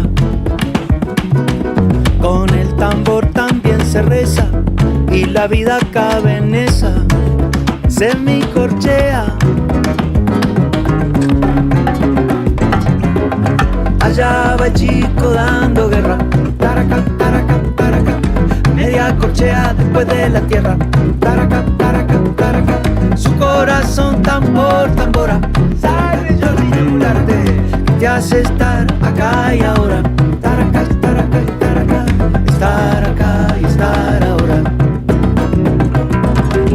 Pasa el tiempo pero uno termina el fin por darse cuenta que el tambor chico está al derecho y es el mundo él que está dado vuelta.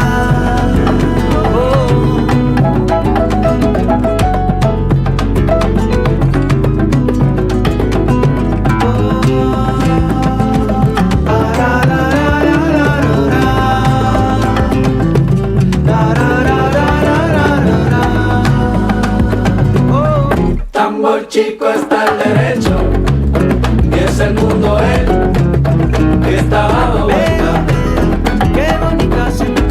Tambor chico está al derecho y es el mundo él que está dado vuelta. Tambor chico está al derecho y es el mundo él que está dado vuelta. Tambor chico está al derecho y es el mundo él que está dado vuelta. ¿Quién necesita papeles cuando hay voces en el aire? Sin diarios, sábados de 9 a 11, AM 530 Somos Radio. Buscamos la verdad siempre. Están pasando demasiadas cosas raras, pero hay una radio que nunca se apaga. No te dejes desanimar. Prende la radio. Prendete. AM 530. 20 años. Somos radio. Somos comunidad. ¿Qué tienen en común ella que vive en Carlos Tejedor y él que vive en Tapalqué? Que hoy pueden estudiar una carrera universitaria sin irse de su ciudad. Con Puentes, la universidad llega donde estás. Más de 50 centros universitarios en 80 municipios, junto a 25 universidades públicas. Distintas carreras, miles de estudiantes y algo en común: estar cerca de casa. Con Puentes, la universidad más cerca. Gobierno de la Provincia de Buenos Aires. El destino de tus vacaciones está en Turismo Cabal. Viví los momentos que querés, con viajes armados a tu medida, con las mejores ofertas y los paquetes que buscas, con más de 35 años de experiencia. Entra en www.turismocabal.com.ar y encontrá las vacaciones que necesitas. Turismo Cabal, seguridad en viajes. Destinada a la cartera de consumo. Más información en www.turismocabal.tour.ar. Daniel Ballester hace El Sonido y la Furia. Los sábados y domingos de 1 a 4 de la madrugada por AM 530. Somos Radio. Toma aire. Hay películas que nos emocionan, nos cambian o nos acompañan para siempre. Pero detrás de cada gran historia hay un mundo por descubrir. El sociólogo y realizador audiovisual Jorge Gallo te invita a sus cursos de cine clásico y moderno para aprender a mirar el cine con nuevos ojos. Presencial en Capital Federal y también online. 11 66 43 20 17 o visita la página www.jorgegallo.com.ar, porque el cine se disfruta dos veces, cuando lo ves y cuando lo entendés. El sabor que te acompaña es Café Bantú. El aroma en la mañana de Café Bantú. Bantú. Alimentos cooperativos. Producción y comercialización de productos cooperativos y de agricultura familiar. Envíos a todo el país. Por pedido, envía tu mensaje al 11 34 31 2928. Seguinos en Instagram como @alimentos cooperativos. Entre tanto papel, un poco de aire. Sin diarios. Sábados de 9 a 11 en AM530. Somos Radio. Buscamos la verdad siempre.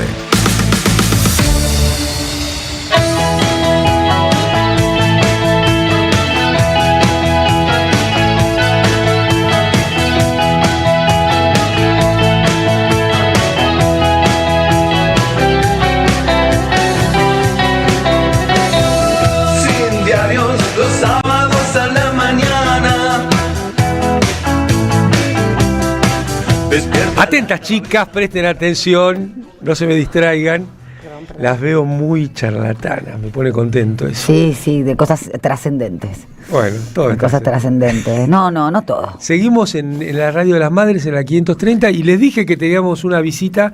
Alguien, viste que acá todos tendemos a que la importancia se la da uno a las cosas, y la verdad que eso es una pelotudez total, pero la voy a hacer. Tengo para presentarles, para compartirles a una persona que quiero muchísimo, porque el camino de la política es eso también, ¿no? Muchas veces se olvida la dimensión humana de la relación política, y claro, cuando vos estás en la función, gran parte de tu tiempo, más que el de cualquier trabajo, pasa a compartirse con personas que por ahí no conocías y que por ahí después durante mucho tiempo no ves, pero es de un grado de intensidad esa relación, de un grado de compromiso, de un grado de apertura tal que te marcan. Y también un político viejo que yo quiero mucho, que es Juan de Jesús Padre, me dijo alguna vez: somos la gente con la que caminamos. Y bueno, yo estoy muy feliz de haber caminado y estar caminando hoy con Eric Calcaño, que nos visita, Natalia Luri, acá en la Radio de la Madre. Así que, Eric, ¿cómo andás? Muchas gracias. Un honor no exento de cierta emoción, debo decir, en recuerdo de esas justas parlamentarias en donde venías a quebrar lanzas a favor de la nacionalización de la CFJP, creo yo, uno de los puntos más importantes de la historia argentina. Y sí, estar al lado tuyo, la presidenta de la Comisión de Previsión, y tenía que defender a la persona del Ejecutivo, pero con Amado era imposible, porque ya los cacheteaba solos. Yo lo único que hacía era cuando Sanso Morales intentaban interrumpir, decía: está fuera de orden. ¿No? Y con eso más o menos... ¿Eso es 2008? Sí, a partir de los 2008 venías regularmente una vez por mes. Es decir, nosotros siempre cumplimos, ellos jamás cumplen. Pero al final nosotros cumplimos por nosotros, no porque los demás lo exijan. Lo hacemos porque es en nuestro deseo, y para mí compartir esos días de trabajo, siempre que quise verlo, que lo llamé a Amado me atendió enseguida. Nos vimos un montón de veces, nos vimos en el Senado, nos vimos en Economía, nos vimos en la presidencia del Senado también, pero sí, Amado Vudú está a nivel de Miranda, de Helvar, en lo que significa la gestión económica un tipo que hace política económica, es decir, que entiende que la política debe conducir a la economía, que es lo que hace Xi Jinping, que estoy seguro que sabe quién es Amado y lo permanentemente. Pero sí, fue para mí muy formador, muy lindo, así que es con mucha emoción que estoy acá hoy al lado de un grande. Y de dos grandes también. De dos grandas. No sé cómo se dice. Grandes. No, está bueno que recuerdes esa época para mí, sobre todo porque tiende a decirse, no, bueno, Cristina la tenía fácil, Y quería ponerle fecha a lo que vos estabas diciendo, porque veníamos de que la quisieron voltear. Claro. Pero era la época del Grupo A, estábamos en minoría, y vos ibas infaltablemente todos los meses. Pero acá la única manera de juntar a los del actual ejecutivo es en la AmCham, ¿no? Es en la Cámara de Comercio norteamericana. Ahí sí van toditos. Le tienen un miedo al Congreso, le tienen miedo a la palabra, le tienen miedo a las ideas, al sentimiento, le tienen miedo a las mujeres, por supuesto. ¿Cómo es? Le tienen miedo a las mujeres, dale. Bueno, eso introduce, digamos, parte de las cosas en las que estoy trabajando. Escribí un artículo hace poco sobre la técnica del golpe de Estado digital. Cómo hacer golpe de Estado con Palantir y sus amigos, ¿no? Eso por una parte, en el marco de la guerra cognitiva. Cómo hacer que las personas voten o piensen en contra de sus intereses objetivos. Y ahí me recordé que Curzio Malaparte, un italiano de la primera mitad del siglo XX, escribió en 1931 un libro, Técnica del golpe de Estado. La vida de Malaparte es muy interesante porque el tipo, aparte de pelear como infantería de trinchera en la Primera Guerra Mundial, y así quedó después de cosido a puñaladas, se hace fascista, es el responsable fascista del fasci di combattimento de Mussolini de la región de Florencia. Y el tipo participa del golpe de Estado de Mussolini. Y lo interesante es que, rompe con Mussolini en 1931, y lo interesante es que el tipo termina su vida como enlace entre la división partisana potente y el ejército inglés que avanzaba en Italia durante la Segunda Guerra Mundial. Y participa en la liberación de Florencia. Es decir, que al final termina tirándole tiros a los tipos que él había ayudado. Y en el libro de Técnica de un golpe de Estado, dice, en este libro enseño cómo se asalta un Estado moderno, pero también cómo se defiende. Entonces, cómo defender las instituciones, cómo defender al Estado, y a partir de ahí es que sale toda esta historia del golpe de Estado, del golpe de Estado digital, de la guerra cognitiva, de cómo cambian las personas también. Pero el tipo además era un gran intelectual, gran literato, un tipo de aristocracia, de la jet set, pero que se la jugaba entero. Y él cuenta que uno de los rasgos de los fascistas es el odio a la mujer. Ya desde aquella época. Exactamente. Pero vais el libro, porque yo lo que trato de hacer cuando analizo el fascismo o el nazismo es tomar a los autores del momento, no los autores de ahora que dicen, sí, Mussolini era tal cosa, tal otra. No, yo quiero ver los tipos que se daban cuenta de lo que estaba sucediendo mientras sucedía. Entonces, el miedo a la mujer, el miedo al débil, eso es peor todavía con los nazis. Ahí cambiamos de libro de Curzio Malaparte, pasamos de Técnica de golpe de Estado a Caput. El título dice ¿Qué todo. Nombre? Caput, porque lo mandan de corresponsal de guerra italiano al frente ruso. Claro, él hinchaba por los rusos, pero no lo podía decir. Y escondía, en lo de un viejo Mujik, escondía sus manuscritos, el manuscrito del libro Caput, donde el tipo cuenta cómo los alemanes cuando entraban a una ciudad le tenían miedo a las mujeres, a los niños y a los perros. ¿Por qué los perros? ¿Por qué los perros? Bueno, tampoco es normal tenerle miedo a las mujeres y a los niños. Los perros particularmente, porque los rusos les habían enseñado a los perros a ir a buscar comida abajo de los tanques. Entonces, pobres perritos, pero también participaron en la guerra, le ponían una mina antitanque, y entonces Curzio Malaparte ve que hay una formación alemana de tanques que se acerca y de repente empieza a dispararse todo porque salieron como 40 perros, una jauría soviética. Y entonces los nazis trataban de matar a los perros en las ciudades que entraban, y los viejos y los niños, que era lo que quedaban, los trataban de refugiarlos. Claro. Entonces, ahí también uno ve el tema de que muchas veces se dice que este gobierno es cruel. No, este gobierno es fascista.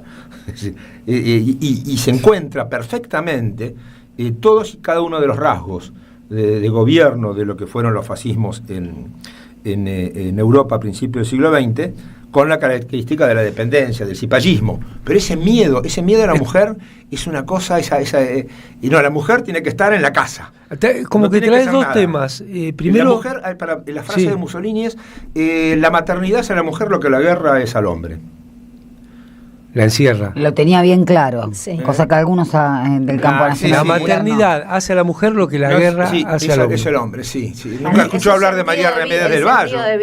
Pero dos temas traes ahí, me parece. Primero, o tres. Primero, bueno, tu caracterización es de fascismo, del momento actual. Sí. ¿En Argentina o ves un fenómeno más global? No, es una internacional negra, como se dice, el iluminismo oscuro. Además, no lo digo yo, lo dicen ellos. Si vos comparás un texto, por ejemplo, de Umberto Eco, que es el urfascismo, o el fascismo eterno, una conferencia que dio Eco en la Universidad de Columbia en 1995, el tipo pone 18, 19 condiciones para considerar que un régimen es fascista o no. Y acá tienen 17 de las 18. O sea, alto nivel de fascismo en la sangre. Alto nivel de fascismo en la sangre. Pero además, donde también se refleja el odio a las mujeres, ahí quería entrar. A los niños. O sea, primero, la caracterización del fascismo. Segundo, hay una cosa que decís que es muy potente y me parece que suena muy, muy plausible, que la violencia está vinculada al miedo. Por supuesto, tienen miedo. Tienen muchísimo miedo.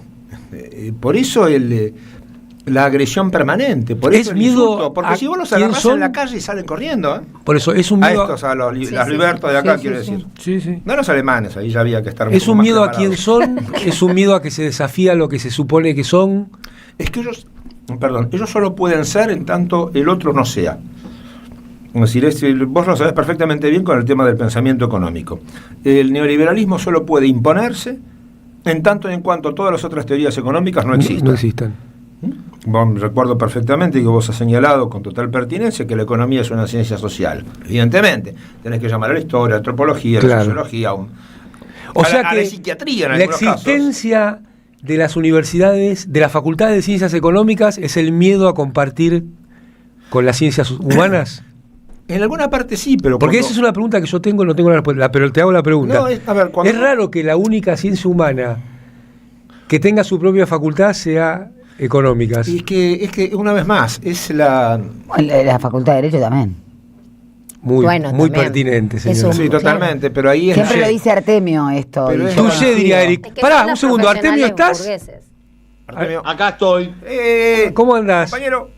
¿Cómo andas? Escuchando a Eric. Bueno. Muy interesante lo que dice. Bueno, yo lo sigo en las redes. Bueno, gracias, me parece sumamente interesante y quería seguir el análisis. Para que te metas cuando quieras, ¿eh? No, sí, pero me interesa mucho más que hablar, escuchar. O sea, eso me parece central. Necesitamos muchas voces porque tenemos la sensación de que estamos en una situación de soledad, casi yo te diría,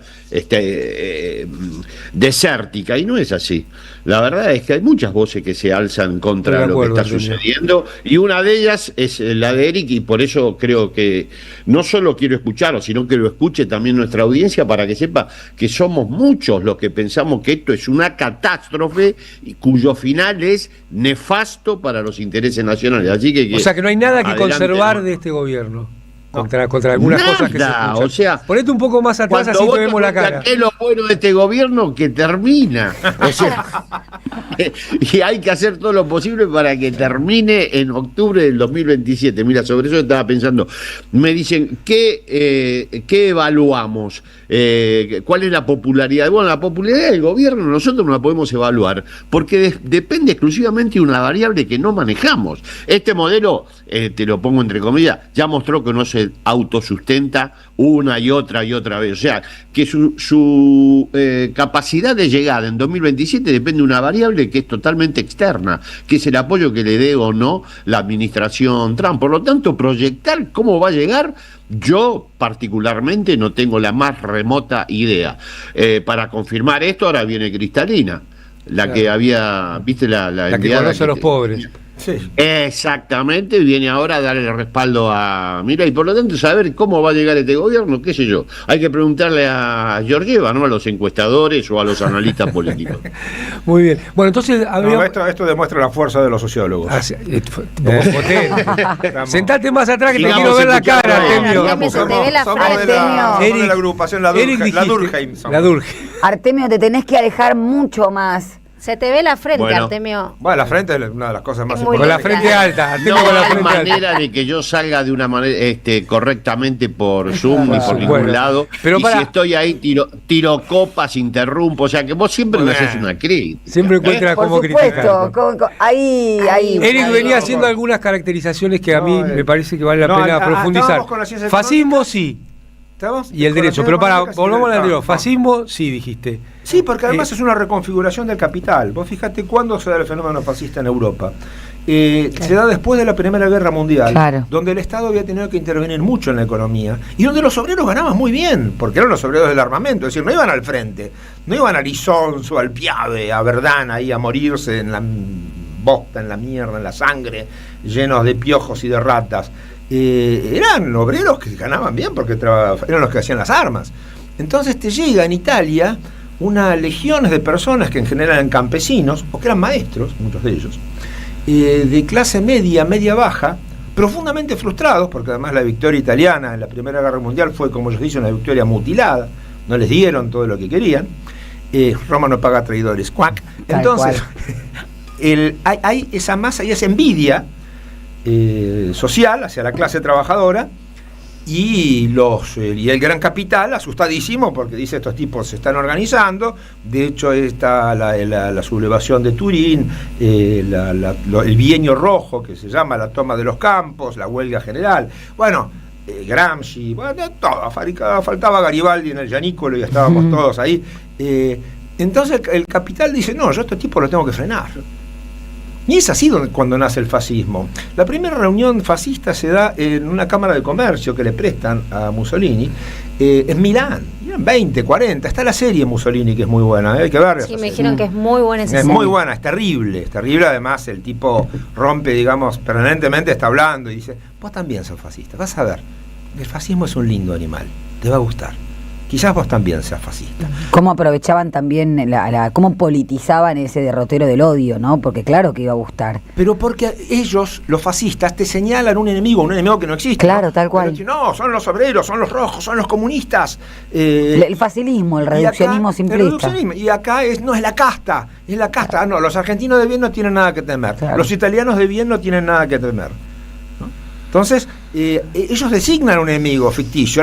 El problema está en que nosotros no designamos al enemigo de la patria. Totalmente de acuerdo. Que decir que es la oligarquía, que son los grupos concentrados, que son los dueños de servicios públicos, que es la injerencia de embajadas extranjeras en la República. No, aparece el sistema financiero, en sus nuevas expresiones tecnológicas. Exactamente. Galperín, pongámosle nombre, porque es lo que hacen ellos. Galperín, exactamente. Lo que te falta a vos es porque se lo llevó Galperín. Punto. Pero hay que decirlo así. Me llama la atención gran parte de la dirigencia política no diciéndolo. No tienen ganas de pelear. Bueno. Vos sí tenías ganas de pelear. Tenías ganas de pelear, te peleaste con la AFJP. Fuiste al meollo de unas peores reformas de los 90. ¿O te crees que la cárcel es gratis? Vos fijate, todos los que tocaron la propiedad de la oligarquía terminan presos. Es decir, hay y Milagros ni hablar, además. Obvio. Pueblo originario, mujer, etcétera. Sí, y altísima oligarquía. Claro, por supuesto. Total. Porque ahí lo racial se cruza con la clase. Porque es el sueño de la oligarquía, que clase y raza sean una misma cosa. Exactamente. Eso estaba en Mariátegui estaba claro eso, ¿no? Sí, absolutamente. Raza y clase cruzados. Pero es una de las cosas que dice Sergio Bagú, un historiador argentino que falleció en México en el 2002.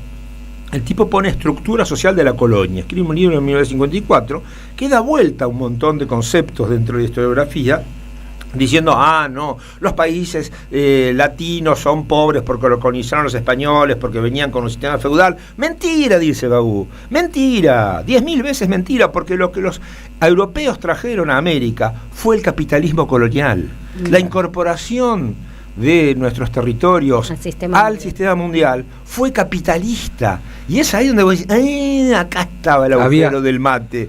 Y el capitalismo colonial, que era extractivista, oro, plata, etcétera. Sí. ¿Y qué es lo que nos propone Milei ahora? Lo mismo. Extractivismo hidrocarburífero, agrícola, minero. Lo que pasa es que Sergio Bagú nos dice que la estructura social que requiere el extractivismo se llama esclavitud. Claro.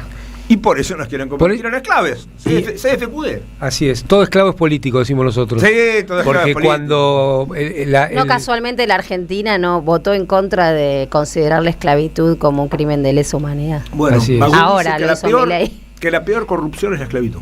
Y bueno, y la ruptura de las leyes de protección de derechos en Argentina va en ese sentido. Absolutamente, pero no, ellos lo hacen, los libertos lo hacen, no pese a que está prohibido, sino porque está prohibido, porque así demuestran el poder que tienen, otra característica de los fascistas. Yo sé que eso está prohibido, me nefrego, es exactamente el lema de las camisas negras, me nefrego, no me importa. ¿Por qué? Porque yo impongo mi ley, mi voluntad. Qué poca virilidad debían tener. Humberto Eco habla de la envidia penis me gusta. Anotate esa, Natalia. Acá le decimos la gomosa. No, bueno, lo vamos a hacer de goma. Voy a hacer un copyright, Amadou. Porque claro, lo dijo, porque la compañía Salvo así lo designó. No, está muy bien. Quien nomina, domina. Oh, totalmente, no, por favor. Pero quería llegar, mira, estamos volviendo hacia el mismo lugar. Por Dios, que no se olvide decirlo, quiero escucharlo de la envidia penis o eso. Humberto Eco dice que los tipos se manejan, los militantes fascistas, los fascistas, los libertarios, etcétera, se manejan con una profunda envidia de tratar de ser lo que no son. Y es de ahí nace la frustración. El fascista es antes de que nada un frustrado. Es un frustrado. Cuando comparan el fascismo con el peronismo, es uno de los errores epistemológicos más grandes. Porque la masa peronista es una masa popular, obrera, contenta, del goce, festiva, de goce, como dice el Santoro malo, que es el nuestro. El goce, la democratización del goce. Vamos a la vacación, vamos a Mar del Plata. Vamos a Mar del Plata, vamos al club de barrio, a sacarle viruta al piso. Bueno, en cambio, el fascismo es el sufrimiento, la disciplina militar, claro. Hay que lo sacrificial. Hagamos a Roma grande de nuevo. Pero, claro. Pero vos fijate Nerón Trump. Lo mismo. Bueno, Nerón por lo menos tenía algo de gusto cuando hizo su Villa Aurea ahí en Roma. No se compara con el ballroom ese grasón. Por favor. Bueno, pero estamos llegando ahí entonces al tema del miedo a las mujeres. Sí, el miedo a las mujeres. Le tienen un terrible miedo a la mujer, al sexo de la mujer. Es una cuestión patológica. Es lo que no tienen. Y claro, también es la falta, ¿no? También por eso los incel, lo digo en serio, ¿no? También es una frustración. A mí me parece que dividir, digamos, la construcción de subjetividad, la sexualidad, ¿no? Lo económico, además es un gran error. De hecho, la derecha lo tiene clarísimo. Esto segmentar, que decías segmentar todo. De Mussolini, lo que la guerra es al varón es lo que la maternidad es a la mujer. Sí. Y cómo se solidifica, se cosifica el rol en la sociedad. Bueno, es que yo solo puedo tener sexo que confundo con amor por la violencia o por el dinero. Claro, y no hay una relación sana, no hay una construcción gozosa de la pareja, digamos, sino una relación de dominación. Y de simetría, rompe la simetría. Totalmente. Y vos lo ves esto, digo, como una necesidad también de colonizar un territorio. Me refiero a lo que vos mencionás recién del sexo, que me parece muy importante, porque también estamos viviendo, hace poquito pasó el 3J, cada 31 horas hay matan a una mujer, casi siempre es justamente el 67% son sus propias parejas o exparejas. Entonces me llama la atención también que no se aborde desde un lugar político. ¿Vos esto lo ves como el cuerpo, como un territorio a colonizar también? Por supuesto. Eso lo dice muy bien un querido amigo francés, también colega de Rita Segato, digo, ¿no? Sí, Rita Segato. Que también ya falleció, Claude Méliassou, que él distinguía, es famoso por haber escrito un libro que se llama Mujeres, Graneros y Capitales. Y son las tres instancias con las cuales la civilización humana, para llamarlo de algún modo, acumuló sobre la mujer, porque ¿qué produce la mujer? Hijos. ¿Y qué son los hijos? Fuerza de trabajo, energía. Después, graneros. Excedente de granos en un momento dado, la revolución agrícola de la prehistoria o de la antigüedad. Bueno, tenés más granos. La posibilidad de acumular. La posibilidad de acumular y de comerciar. Entonces, ¿no? Y alguien que tenga silos, el Estado, y pagar impuestos y todo eso. Y después el capital comercial primero, después capital industrial, después capital financiero, que es la unión, como decía Hilferding, del capital industrial con el capital bancario. Pero ninguno de estos modos de explotación, mujeres, graneros y capitales, reemplaza al otro. La mujer sigue siendo explotada. Los granos siguen acumulan. Sigue siendo acumulado. Eso y es el capital dialéctico. también. Se va espiralando y uno contiene al se otro. va espiralando. Bueno, de hecho, la mujer, siempre se decía que la mujer tenía dos patrones, ¿no? Uno en la fábrica y otro en la casa. Bueno, entonces, como nosotros estamos en una perspectiva algo distinta a todo eso, es tomar en cuenta los datos de la realidad para poder actuar sobre esa realidad. Vos decías recién que la mayoría de los femicidios son cometidos por personas conocidas.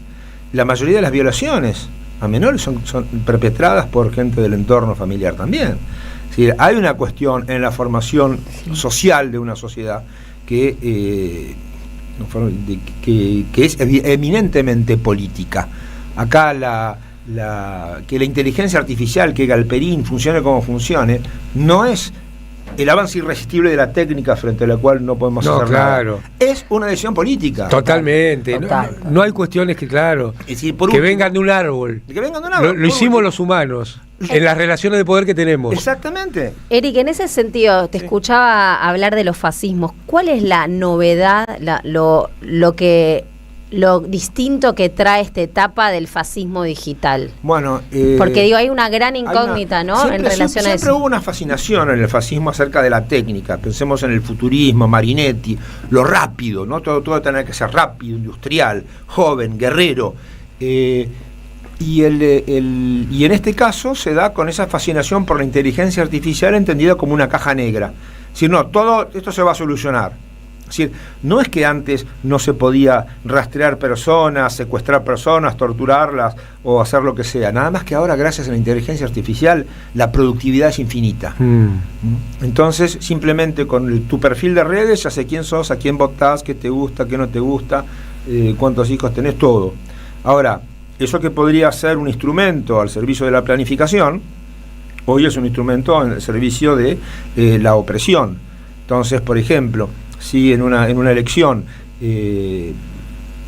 a alguien le gustan mucho los osos panda, van a decir, el peronismo quiere matar a todos los osos panda. Perón mataba a osos panda. Entonces mandan el mensaje. En cambio, Milei va a hacer un gran parque temático sobre los osos panda. Claro. Entonces te van a hacer un mensaje electoral a medida. Y eso se puede hacer por colecciones infinitas de estadística de probabilidades basadas sobre cuestiones que hacen al estudio de la sociedad y cruzar variables que teóricamente no se deben cruzar, o que al menos se tienen que tener claro que es una decisión política eso. No, totalmente. No hay nada de definitivo.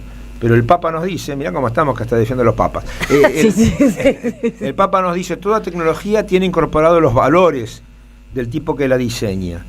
Y en este sentido, este fascismo, que es, por último, el estadio final del neoliberalismo que conocimos, porque es la misma política económica, es esa fascinación por la técnica, porque ya no tienen modo de explicar las cosas. Claro. Cayó la Unión Soviética y íbamos a ser todos libres y prósperos. No funcionó. No funcionó. Claro. ¿Puedo hacer una pregunanta? Venga. Magnífica humanitas. Saque una hoja. Eric, vos viste que voy a referirme a... ¿Vos te acordás del fin de la historia de Fukuyama? Sí. O sea, parecía que la política había claudicado definitivamente y no había más nada que hacer que acompañar comiendo pochoclo, viendo... Alejate, Artemio. Alejate, por favor. Alejate. Ahí está. Ahora. Ahí está. Ahí Pero te me ve. dicen que me aleje. Alejate del micrófono. Del micrófono. Alejate, bueno, porque viste... No te ríes. Entonces, Eric, ¿a vos no te parece que esta, digamos, superabundancia de análisis tecnológicos, el caso de Palantir, analizado desde el punto de vista político, ya no tecnológico ni específicamente como una herramienta de control y eventualmente de represión social, Palantir está cumpliendo una función también política, que es que si Palantir fuera todo lo que los analistas, sobre todo los periodistas, dicen que es, estamos nuevamente en una situación muy incómoda, porque la política, ¿qué tendría que hacer frente a eso si en realidad estamos frente a un organismo omnipresente que todo lo predice y todo lo puede realizar? Yo creo que hay un constructo político que contribuye también a la desmovilización y a la parálisis de la posibilidad de transformación. Palantir, a mi juicio, obviamente es una hipótesis discutible, está cumpliendo Palantir y todo el despliegue de el discurso hipertecnológico, está cumpliendo la función que en su momento intentó cumplir, sin éxito, la sentencia del fin de la historia. Absolutamente. Claro. Nos están diciendo, señores, sus necesidades, sus posibilidades y sus deseos de transformación han sucumbido en el altar de la tecnología. Y eso es apolítico. Yo creo que también. Es antipolítico. Claro, bueno, pero vos viste que cuando vos escuchás... Tenés totalmente razón, es así, es como vos decís. Bueno, pero sí, que a mí se me ocurre, es una hipótesis súper discutible, porque vos viste que todo el mundo está desplegando discursos sobre la omnipotencia de estas nuevas formas tecnológicas. Es un fetichismo que tienen, Claro. que creen que les va a resolver todo, cuando cuando uno estudia matemáticas o estadística con una perspectiva humanista, se da cuenta de que no es así. La inteligencia artificial produce errores, y en general, o la llamada inteligencia artificial, porque no es ni inteligencia ni artificial, produce errores, y en general son errores graves, y produce más errores que un ser humano. Pero, de nuevo, es un modo de imposición, es una cuestión casi ideológica en el sentido marxiano del término, de decir, no, la tecnología va a resolver todos los problemas, solo hay que esperar que el derrame digital nos llegue a todo. Pero son los mismos patrones de discurso. Y además no discutas nada. No discutas nada porque es así. No, porque el malo, no entendés nada. El malo de Peter Thiel va a venir, ese que decía que la democracia no servía ni que las mujeres tenían que votar. Es la sustitución de lo que fue el enciclopedismo, el iluminismo, respecto a la divina providencia por la razón, es la sustitución. Bueno, pero esa era la modernidad. Dejábamos de adorar a Dios para adorar a la razón. Pero ahora adoramos a la inteligencia artificial, hay una suerte de objetividad, de figura, de garantía divina en esto que decís vos. Pero en la modernidad también hay yo veo los mismos problemas. Cuando uno mira lo que aprendimos culturalmente que nos constituye, ¿no? El iluminismo, la modernidad. Yo diría casi todo es culpa de Descartes a esta altura del debate, ¿no? Porque, por ejemplo, en ciencias humanas, esa idea de separar un problema en tantas partes como sea posible, es convertirlo en un problema distinto al que querés abordar.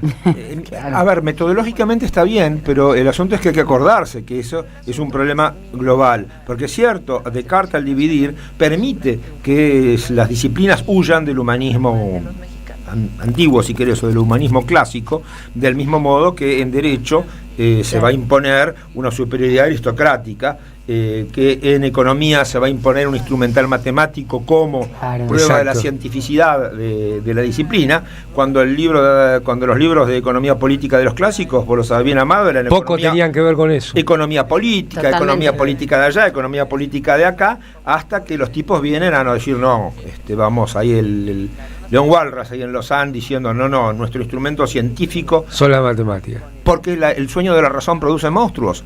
Bueno, la modernidad también produjo eso y produjo la esclavitud y el capitalismo. Y a la bomba atómica y inclusive al holocausto, ¿no?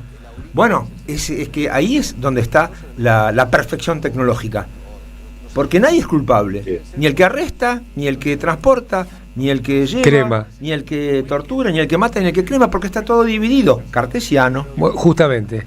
Por eso así que somos pascalianos, nos declaramos aguante Pascal. Volviendo al tema, y con esto no interrumpo más, para que Palantir y el constructo que han hecho de la hipertecnologización de la práctica política pueda seguir existiendo, la condición de posibilidad es que la política está en condiciones de proscripción, que Cristina esté presa. Yo siempre digo, mira, Peter Thiel está bien, Palantir está muy bien, efectivamente han tenido un despliegue, pero acá la condición de posibilidad para que este, entre comillas, modelo se despliegue es la proscripción de la práctica política encarnada en Cristina Fernández. Por lo tanto, la inteligencia artificial quiere desplazar a la política. Exacto, no mientan más. Claro.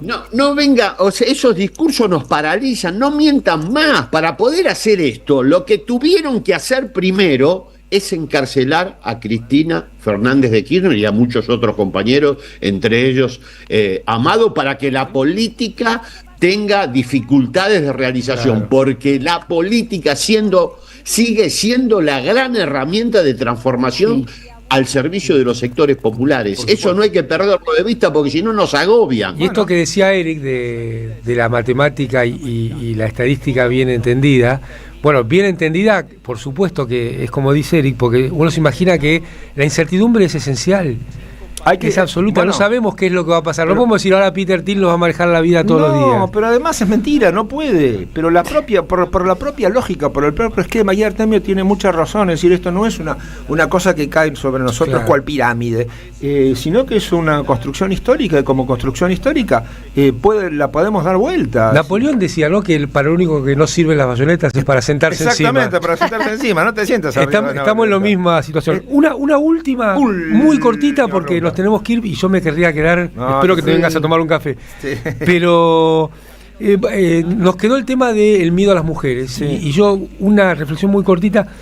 Por lo que vos desplegás, es un miedo a que las mujeres le quiten al hombre la posibilidad de ser una herramienta en su acumulación, ¿no? Sí, es parte. Ahora, ¿existe como en el capital un miedo originario como la acumulación originaria? ¿Cuál es ¿de dónde surge el miedo originario a las mujeres? Bueno, eso me parece que da para otra emisión. Bueno, lo dejamos. Voy a leer un poco a Freud, porque para mí Milei es el ello de la oligarquía.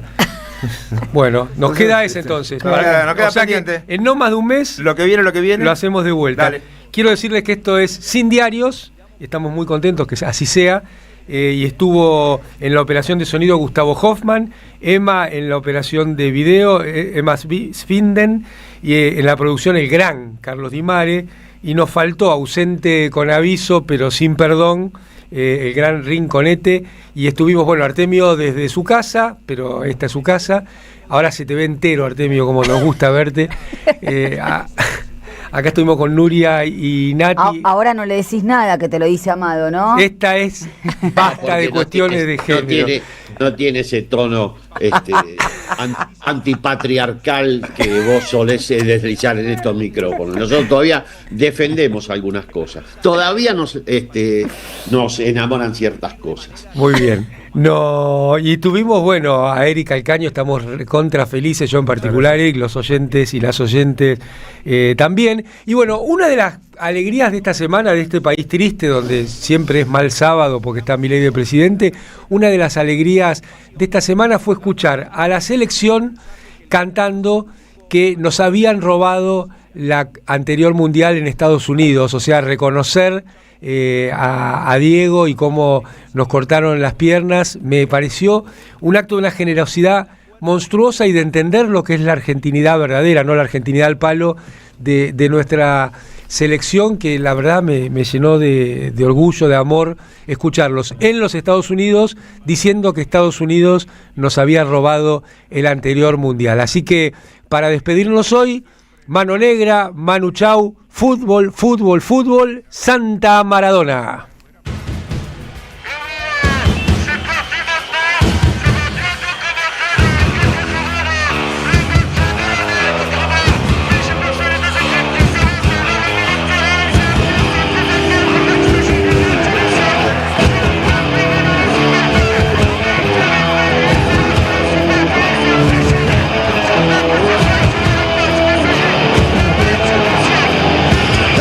Champion du monde de football, devenir champion du monde de football, devenir champion du monde de football.